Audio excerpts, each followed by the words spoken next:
you're talking about sports injuries. Very common. We're talking about sports injuries. What kind of sports injuries do you see most in your office? Well, you would think it would be the typical football injuries or wrestling injuries, but more often we see just the typical person going to the gym and working out and having a type of injury, or Really? just the morning jog, they get an injury. And the reason is, a lot of times after you've been doing it for a while, whether it's going to the gym or jogging, you start to become less cautious because you get so used to doing the same activity over and over, and you stop doing the things that are so necessary to prevent those injuries, like stretching and warming up. And before you know it, you might get a little injury, and I'm sure you've heard of just work through the pain, especially if you're doing it very often.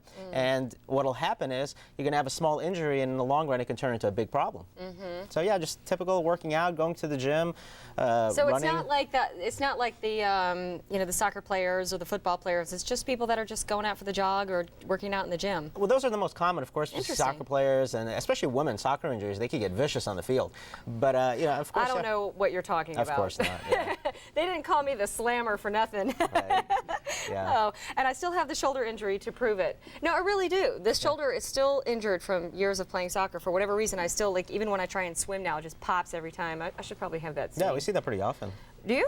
Well, yeah, because what happens is you'll have a shoulder injury, let's say back in high school, and let's say your shoulder's injured and it hurts to raise your arm every time this Yeah. way. So what are you going to stop doing? Well, you're going to stop raising your the arm. arm. Yeah, so after a while you start raising it lower and lower and lower, and 10, 20 years down the road you find yourself, you can't lift your arm anymore, and you get something that's called a frozen shoulder, which is an actual syndrome, which is you're not using your shoulder enough and it starts to freeze up, you start to build up scar tissue. So an injury that you might have had years ago in high school, all of a sudden starts to develop years and years later. So somebody will come into my clinic and they'll say, well, I don't know how I got the shoulder injury. A lot of times we could trace it back to some type of injury that they had back playing football or soccer or swimming or any other type of activity, other sports injury that they've had. And that's why it's so important to get it checked out as soon as possible. Can it lead to other injuries? Let's use the arm as an example. Yeah. Let's say the person doesn't, 20 years later and it's out. But what about, does it lead to, because the body is a symmetrical thing. Yeah. So you're overcompensating on the other side. Can it cause injuries on the other side? Compensation Like a is domino effect. Absolutely. Compensation is a big factor, because if you stop using that right shoulder,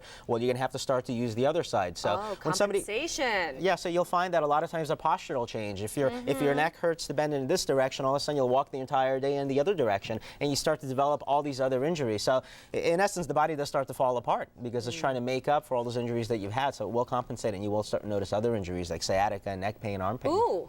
Yeah. Ooh. Yeah, very common. You are a black belt in what kind of martial arts? I think I am wearing a black belt, yes. Yeah. Come on. Yeah, you know I what do. I mean. I do mixed martial arts. So I'll do jiu-jitsu, karate, kempo karate, and I've been doing that for years and years. I can relate with a lot of the people that come to my clinic with injuries, because they'll get martial arts injuries, they'll get sports injuries, and I experience the same types of injuries. But, like what? Oh, but like neck injuries, like shoulder injuries. So I get those regularly, but I do the right things to make sure that I prevent them. Like what? Martial arts, it's one of these things. A lot of times people say, well, that's not safe. Well, if you want to be safe, you don't do it. But you want to try to minimize the risk. You want to make sure that you stretch out before you're doing the activity. You want to make sure that you're warming up before you're doing the activity, and knowing your limits anytime you're doing those types of things. And that'll prevent neck sprains, it'll prevent shoulder injuries, knee injuries, some of the different things that anyone can experience doing that. I think you said not safe. I think it's not safe to not be active in an activity. Yeah. Some of which, on the scale of, could be injured a little bit higher than others. If you're playing golf, or you're doing Brazilian Jiu-Jitsu,